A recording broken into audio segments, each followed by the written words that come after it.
We are delighted that you're joining us for another podcast of Wake Up Aligned, and it is the podcast for chiropractors where we get to talk about chiropractic lifestyle, and topics of interest.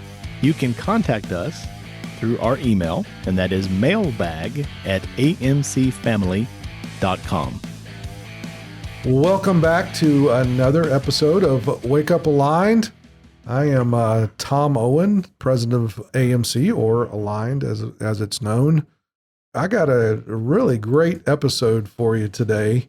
I have a very special guest, and I mean a very special guest, in the studio with me, the one and only Dr. Henri Dallies. Aren't you glad there's only one? Let me see if I get it right. Dr. Henri Dallies. Dallies. You got it. I nailed it. Yes, Pretty sir, good you for did. a Southern boy, isn't it? Mm-hmm. All right. But yeah, Dr. Henri, welcome to the show. Thank you very much. I appreciate it, and it's an honor to be here. I'm excited. There's no telling, folks. You guys don't know the history that Dr. Henri and I have, but there's no telling where our conversations go. We have no problem talking chiropractic or principles and life in general, do we? No, we don't. No. Well, look, man, there's a lot going on in the Aligned family. I can't believe. We're on the tail end of 2023 already. We can kind of see the finish line ahead, and what we do in these next few months is going to set the pace for 2024 for sure.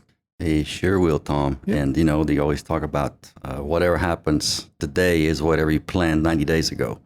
So whatever you plan today will determine what will happen in 2024 for you.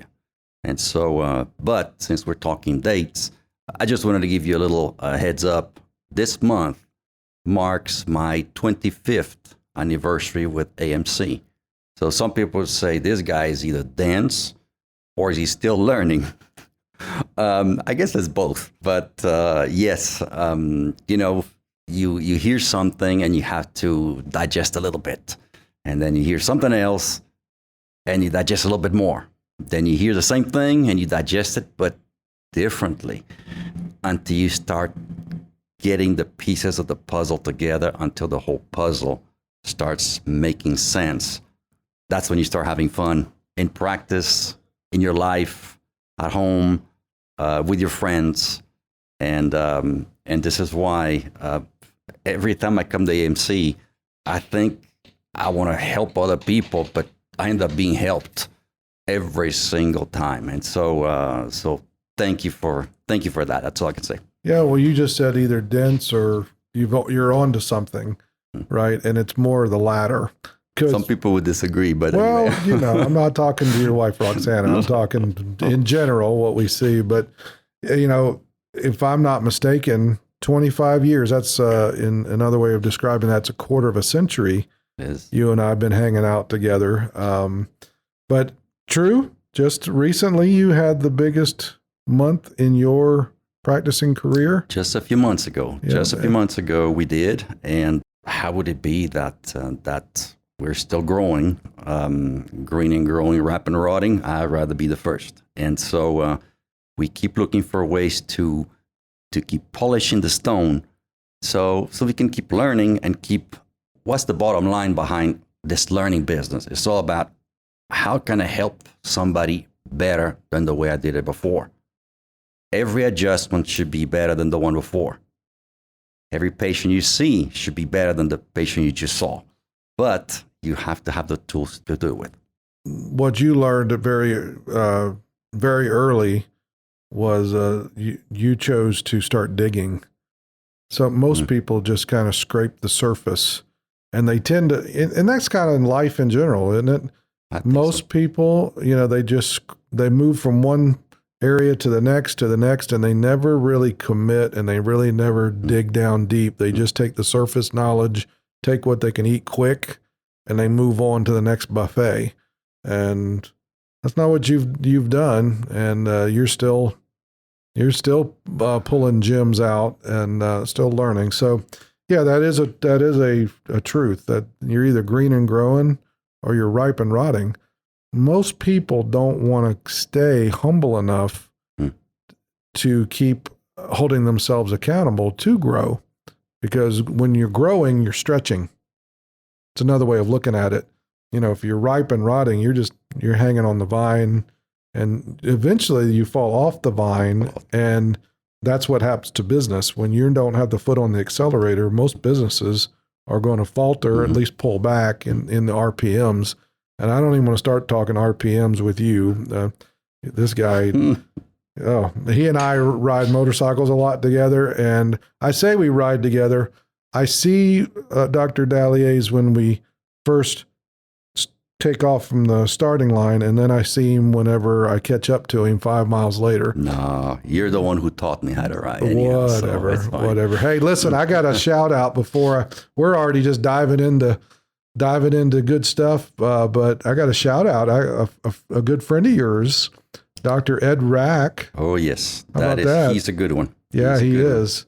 Dr. Rack, I've known him since, I believe, the 90s. We both worked almost at the same time with Dr. Michael Kale doing upper cervical knee chest work. And I'm so happy to hear what you're about to say. You just mentioned before, but I'm so very proud of him for all the work he's been accomplishing. He's a chiropractor. He's got his philosophy down. And I'm so happy to see that that people are realizing his value, and he himself is realizing his value. And what's funny is you just had your biggest month, and he just had his biggest month ever in the history of his practice. But you know what's unique about that is, there are other people that may have that kind of growth, but how many of them have it in the steady growth with the low overhead, the low stress, and and doing it in a referral fashion? Because I could ask you real quick, what was your marketing budget last month? Just off you're talking about folks, you could see his face right now. He's like, I didn't know you were going to ask me for stats. Yes, of course he's going to ask me for stats. If not, Dr. McMurtry would. But I'm going to say, I think if I count website and things of the sort, it's going to be about 1,500. 1,500. It may be a little bit higher because we just did a greeting card internal situation, so I had to pay for stamps. Oh yeah, I wouldn't want you to have to pay for a referral there. So, well, listen, I've been waiting to get you on this show for a while because I never know where our conversations are going to go. But I thought we would start with everybody getting to know you a little bit better. I mean, you don't have that Southern accent. I'm working hard at it, Tom. You've been working a long time. You got a long way to go, too. And I still got a long way to go. People ask me all the time, well, how many languages do you speak? So I say, well, I speak 3.5 languages. English, Spanish, French, that's my original language. And my half is Southern English. I'm still working on Southernese. I'm working on it. But, Tom, my story is this. I discovered chiropractic not by mistake when I see it, because there were always little signs throughout my entire life. But I came to this country to learn English, believe it or not. That's it. And to continue an engineering career, following my father's footsteps, so forth and so on. It was an interest. It was not a passion. I learned that later. And but I used to suffer from migraines. And well, when you suffer from migraines, the story is if you have this thing that hurts, you're about to take an exam in high school and you get one of those, what do you do? You're about to get married, you get one of those, what do you do? And so, if you're about to take final exams in France, they go over a 3-4 day period, okay, the famous baccalaureate. And if you get one of those in the middle, guess what? You just didn't take your baccalaureate exams, which means you get to repeat the whole year. So I'm very proud to say, between quotations, that I had to repeat my last year in high school. So my parents took me to not just to different treatments and therapists, they took me to different countries to see about these migraines. It didn't make any difference. I had the gamut of things.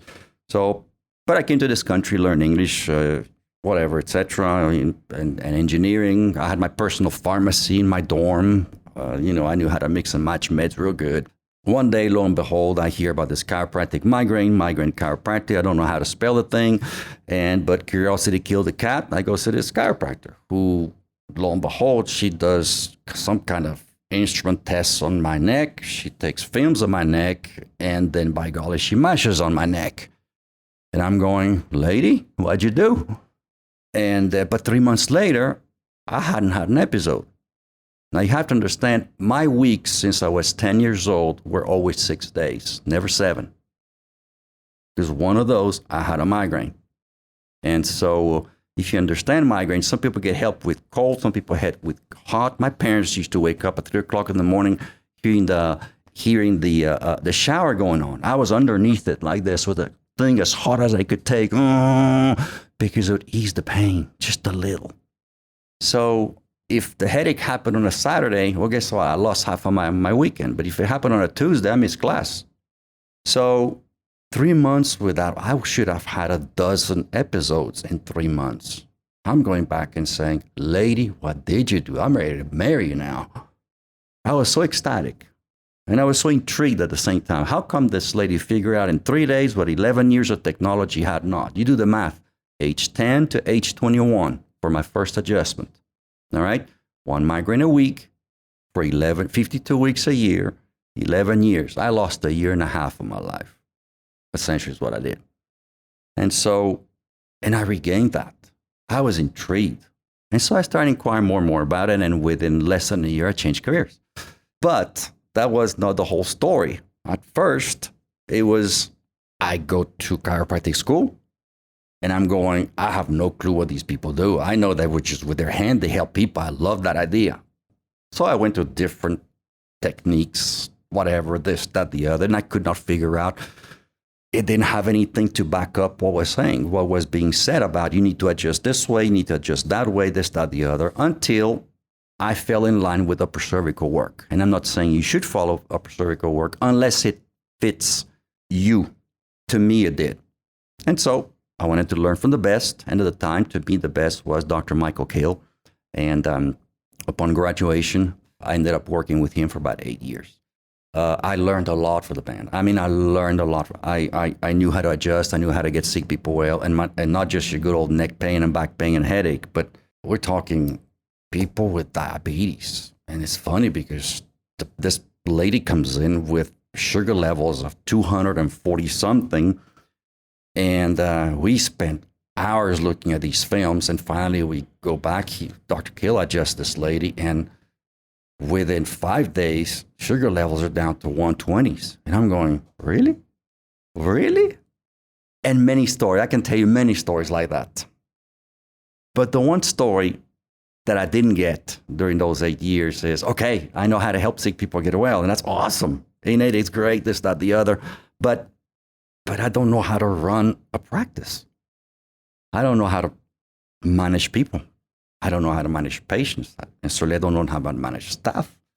And now suddenly I'm opening up my own place, and the bills are coming in my name. What do I do now? And so I discovered that there was some company, whatever, called AMC, and I thought it was looking into that like American Movie Classics or something, So, because I used to see a lot of those movies. And so I said, what is this? But a lot of my colleagues, whom I had been their instructor in knee chest work, they were not only doing much better than me, they were helping a bunch more people than I was. They were happy. I can put you out a bunch of names that you probably will remember, the Jeff Saffers and Conicello, and anyway. And I said, what is it about these people? And so, tail between my legs, September of when was it, 1998? Okay, we could drive all the way to Chattanooga and figure out, okay, what is this all about? And I get this tall man with a booming voice, Dr. Owen. And I said, oh, we'll help you right out. I said, what do you mean you help me right out? This is me here. I'm the Frenchman in North Carolina. I know how I'm going to make it happen. And so, but they had a system. And it was an ABC system. that made sense, that was organized, that I didn't have to sell my product. My product sold itself. Isn't that awesome? To a guy who's very introverted, that is awesome. Okay? And I'm very, very, very happy to say there was a bunch of bumps to get things going. And like anything worth will have obstacles. But I'm very happy to say that even though I did not know the system very well, I tried to apply what I understood. And on the first month, we were in the black when we opened up. It's like, oh my goodness, how cool is that? I got to pay my bills. I got some in my pocket. And we never looked back. And not only that, but I learned even more about chiropractic because I got exposed to different chiropractors from different areas of the country at the same time. I made excellent, wonderful friends through AMC who have the same vision that I have, who actually have expanded my vision, such as you, Tom, and Dr. Owen and Dr. McMurtry and so many others, and from whom I still learn today, even 25 years later. So with all that, the shout out for me is to you guys, to you, Tom, to all of AMC, to everybody. Well, sorry, that was long-winded, wasn't it? I was. Sorry about that. Teach me to throw the microphone to you. But, you know, something that you have said before, and I want the audience to get an idea, because that's, you just paraphrased almost a lifetime. You know, you were talking back to when you were 10 years old, migraines, the history, but something that you've said to me before, and I want to kind of unpack so people can, you know, take, well, what is it out of Dr. Dallies' experience that I can take and apply? And I've heard you say that, you know, when you came to this country, chiropractic had to work. Failure was not an option. Failure was not an option because, you know, when you're a foreigner in a foreign land, in this country, you come here, you're under a student visa. So therefore, number one, you don't get loans. So everything we had to pay ourselves. Number two, when you graduate, you've got to get a job within 6 months. Otherwise, your visa has expired and you had to get out of here. But I wanted to learn this upper cervical thing. And what I had learned in school was good, but not enough. So I said, I need to go to the source. That's why I chose Dr. Kill. But I needed to, if I couldn't make it work, or if it couldn't be a good chiropractor for my patients, for Dr. Kale, for his organization, then that was it. He says, I don't need you anymore. And that means I have to go back to my country, France, who at the time, chiropractic was still considered illegal, but tolerated. That's a very unusual and ambiguous term, isn't it? Well, there's a lot of restrictions when it's considered illegal, but tolerated. There's a lot of things that we take for granted here, like taking x-rays. Over there, you can't. And you want to advertise, you can't. So forth and so on. It's tough. And I wanted to learn so much more. And I said, I need to learn from here. Chiropractic is an American product that has been exported since, but it's an American product. And so why not learn from the source in the country? But then things improved and so forth and so on. I did get my visa. I ended up working. I worked long enough that I applied for a permanent residency. That's the famous green card, which, by the way, is not green but pink. And later on, we were even able to apply for citizenship. And I'm very, very happy to say that my wife and I have been citizens for quite a few years. Our kids were born here. But what I'm getting at is, if you fail, whatever you've worked up to now, it's done. You're going to have to start right back from scratch. Not in your environment that you've learned to understand, but back to an environment that has progressed. And have you ever left your hometown for many, many moons, many years, and then gone back to your hometown, and it's not the same, is it? Well, what happens if your country is not the same? Now suddenly you're a foreigner in your own country. I didn't want to repeat that.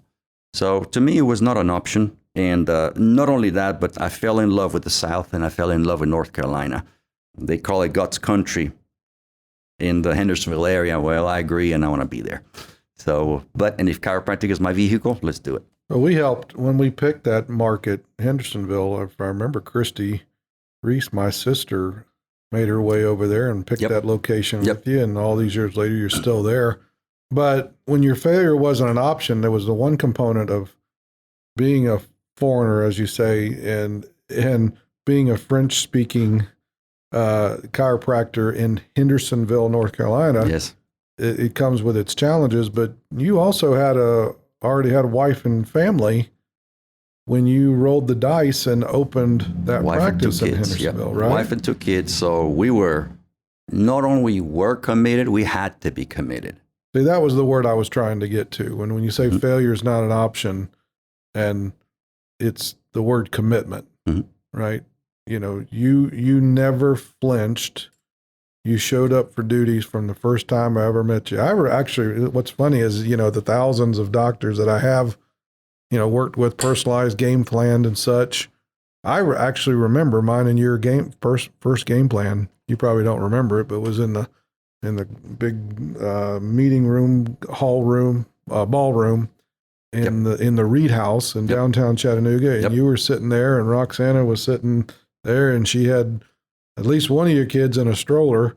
And Dr. Mike Mercher was sitting there too, by the way. Is that right? Yes. So the point is there was a lot riding there, and you were always committed from day one, and you showed that commitment to chiropractic. You showed it that you wanted to perfect it. That's why you wanted to work with Dr. Kale, and then you came out, and you have been a student of chiropractic and a student of the system, the business system, the practice system from day one. And what would you say? I mean, if you guys, if those of you who are listening can't figure it out, Dr. Henri doesn't like to talk about himself. He's very humble, but he has quite the influence in the upper cervical world.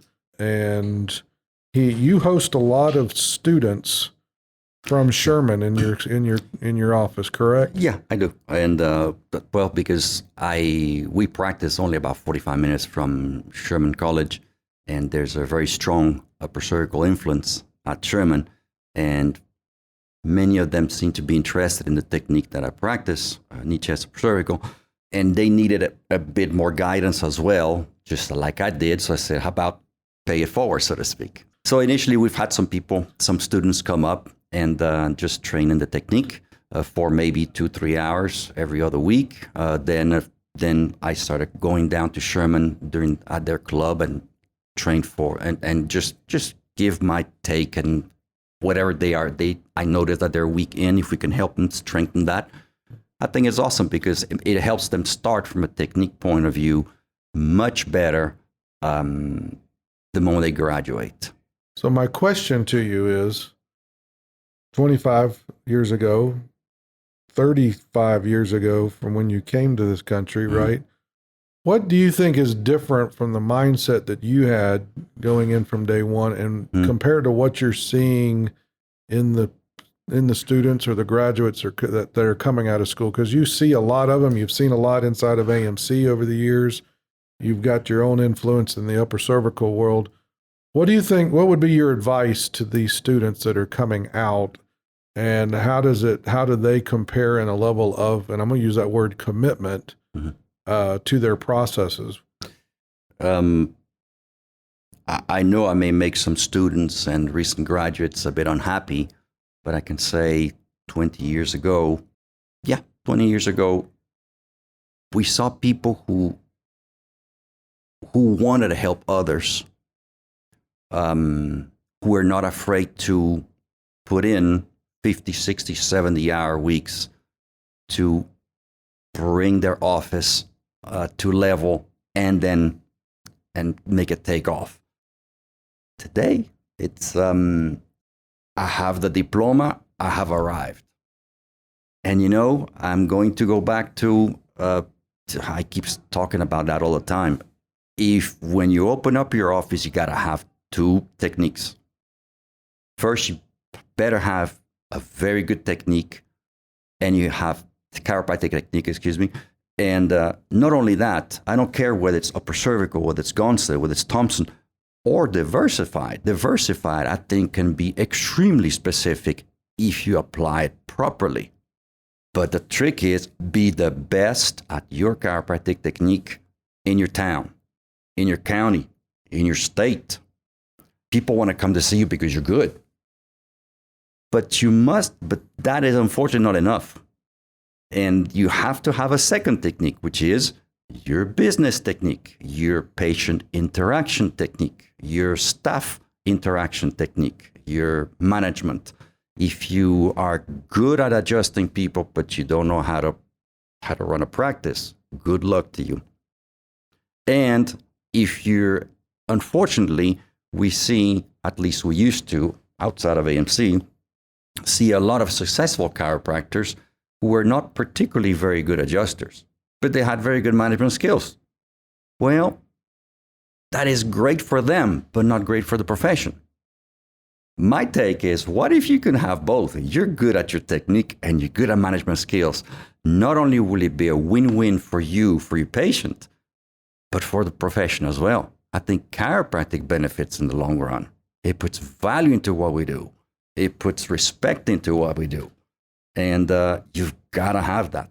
You've got to have that. And I see that much more with upper cervical chiropractic students, because we upper cervical people, we think so much of ourselves. We think we're it. We're the creme, you know. And that's not. And the problem is, we think that our technique will save the day. Unfortunately, it does not. For 8 years, I did awesome with patients, but I didn't have a great practice. It's not until I met a system that allowed me to put things in order that said, oh, now I understand why. And that's when things took off. But do you see a change? You mentioned something that 20 years ago you saw. What I do see, I'm sorry, to get back to my point, today, and again, I apologize if I'm stepping on toes. The work ethic is a little bit less than what it used to be. And that's by a little, I mean a lot. People say, I just want to work, 2 full days and a half a day a week and I'm done. And I have to have my work-family balance. Well, I understand, but you have to feed your family too. And so, we just did a Zoom presentation to some students about Dr. Christy Osborne, Dr. Oz's daughter. She just celebrated 10 years being in practice. And they chose a market that was not easy. Dr. Oz was against it, but she insisted. So she says, you're going to have to really strap your boots and tighten your belt and so forth. And she did. But she rattled out everything she did for 2.5 years nonstop. She had over 30 events per month going on. Would you be willing to do 30 events per month? Most people aren't willing to put the effort. In other words, are you willing to put the effort? It takes a lot more gas to get a car going.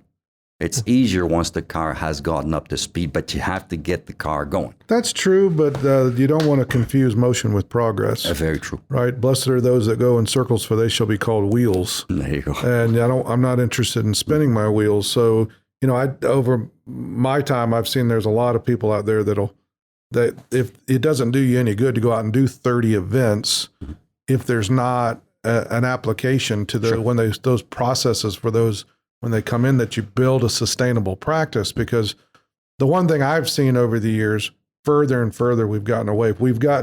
First of all, the pain model has been out there since even before you came to the United States. Mm-hmm. All right. So we are 5, 6 now generations away from when we got put in the musculoskeletal box.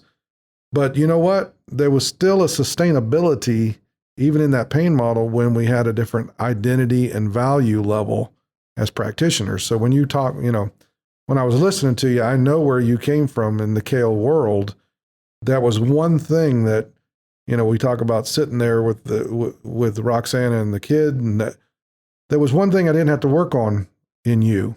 I didn't have to work on the value of the chiropractic adjustment. I didn't have to work on the identity of the chiropractic adjustment, me or anyone else. That was there. That was substance. That had substance to it. But when you take the pain model and then you water down the identity and that value, and you take away work ethic, you're going to see a lot of failure. And I was just curious if you have seen a change in, with that identity, with that value, and with that work ethic. I think you used the word watered down, and I am very worried that our profession has become watered down. And so I remember one of our coaches, who was not my coach, but one of the mentors back a few years ago. We were just talking, and she turns to me with a annoyed face, and she goes, "You're persuasive people. You're so easy to coach." And I'm going, like, that doesn't sound like a bad thing. And I'm going, what are you talking about? Because I'm thinking everybody's coachable. I said, well, why do you say that? And she says, well, because you guys already have the philosophy. What do you mean, you guys? Doesn't everybody? So I guess I lived in a bubble from the upper circle world, but I think chiropractic we need to understand what chiropractor is all about. What is innate? And many people will go with deer in the headlights. What is philosophy? Deer in the headlights. We need to, without our philosophy, we are nobody. And that's a huge deal. When you've got the philosophy, you've got the concept. When you've got the concept and you've got the desire to help, then all you need is a vehicle. There's various principles out there or formulas, but when you put them all together, it's guaranteed. Something that I wanted to mention. I know it seems like I complained about work ethic before, work versus work ethic now, but I think it's very easy to combat that by, we've got Dr. Shannon here in the booth, and he's very quiet, but I look at him for authentication, and but I don't know if y'all remember this time when there was a panel with Dr. Owen in it a few years ago, and several people were sitting. There was 100, 150 people in the room, and they put me there. I don't know why. It was the first time they put me in a panel. I didn't know what they want to ask me, but I kept my mouth shut. But a lot of questions answered, and they were excellent. And out of the back of the room comes this question, and he goes, Dr. Owen, how do you get rid of depression? Pin drop. There's no noise for 30 seconds. And, 30 seconds is a long time when there's nothing happening in a room with 100 people, okay, or 150. And I said, I want to hear that one. So 30 seconds later, Dr. Owen just sits up a little straight, and he goes, and he kind of looks at the very back of the room and says, stop thinking about yourself and start thinking about others. And I'm going, oh my goodness, that's good. And it was, and it is. What am I saying? Number one is, if you want to do better in this day and age compared to 20 years ago, stop thinking about yourself and start thinking about others. That's the profession you chose to be in. And by the way, any and all professions should be like that. It's about serving others anyhow. I don't care if you pick up trash for your city, you're serving somebody. Okay? I don't know if you're a banker, if you're an attorney, whatever, but you're in the healthcare field. You're not at Walmart. You're in the healthcare field. And therefore, you're all about helping others. And so once you decide that, you're going to have your heart into it. That's the concept you need in order for your procedures or protocols to come alive. And as Tom calls it, become sexy. We can kind of wrap this show up with is that, if you put the pieces that we're talking about, in all practical senses, if there was somebody that shouldn't have succeeded, it would be a foreigner from southern France moving here, learning English while he was going to school, and then chose to open in Hendersonville, North Carolina. I want to just tell you, folks, that's the mountains of North Carolina. That was all stacked against you, right? But when you get these together, and I'll wrap it up right here, and I heard you use the term concept, but when you get attitude and action, that's your commitment, that's your work ethic, that's your humbleness that I mentioned earlier, that when you get attitude action and you stack it with the right concepts and then the right procedures or processes, it's going to win 100% of the time. Now, add those components to what we were talking about with which is what you find in the upper cervical world. You have no problem with who you are as a chiropractor. When you get your identity right, that's going to affect your value systems. It's going to affect your belief systems. And really what drives all three of those, identity, beliefs, and values, is your purpose, right? And if you don't have a big enough purpose that it's not about you in the first place, it's about how many lives I can touch and change while I'm here. Because, you've heard me say my motto is, in the end, all that's left are the lives we've touched and to what extent they were changed.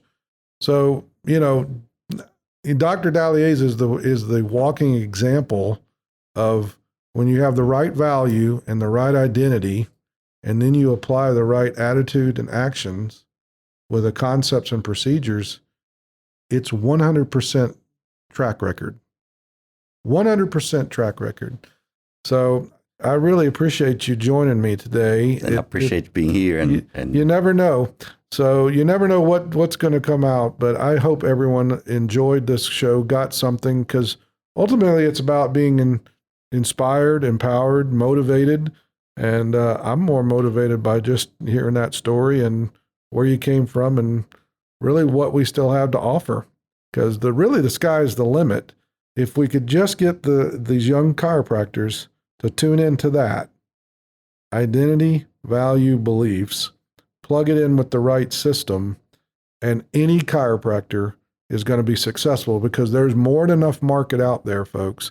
Don't forget that as we say goodbye this week.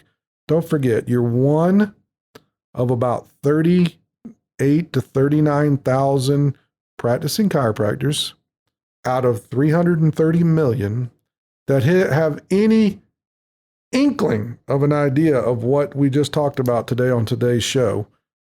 Not all 38,000 have the right identity, have the right value systems, have the right purpose. They may or may not have perfected their techniques. So if you are somebody that does, and you can put those components together, the numbers are staggering of how much potential the chiropractor has in today's world. They do. Because the world is just getting sicker and sicker. And there's only one person out there that can deliver these kind of results with the gifts that you have as a chiropractor, and that's the chiropractor. So, Dr. Dallies. Say yes. Yes. And put D-A-L in front. D-A-L. Dallies. You got it. I got it. All right. It's hardly taken me 25 years to figure that out. No worries. Hey, I've enjoyed having you on the show, folks. Thank you again. We're going to wrap it up here. If you don't know, aligned members, you have only got one more shot at a summit before 2024 is upon you. If you have not heard me say this before, I know you have. Summits are critical, but another great thing to do during this phenomenal fall, heading into the holidays, is work on your craft. So it's a great time to schedule your certified training centers, contact your mentor or the certified training center director. Get that lined up, because you can sharpen your skills, sharpen your tools, and be ready to attack 2024, because that's the one thing we know. 2024 is coming. And always remember, do what you can today to form your tomorrow, because today is the tomorrow that yesterday dreamed of. So I'll let you unpack that for a week. With that, love you, appreciate you. Talk to you next time. God bless. Follow our show. You can share it with friends, of course, and we'd love for you to contact us at mailbag@amcfamily.com. In addition, you're always invited to attend or join us at a summit. Of course, registration is required, and we would love for you to check out the loads of free content we provide to social media every single week. Until next time.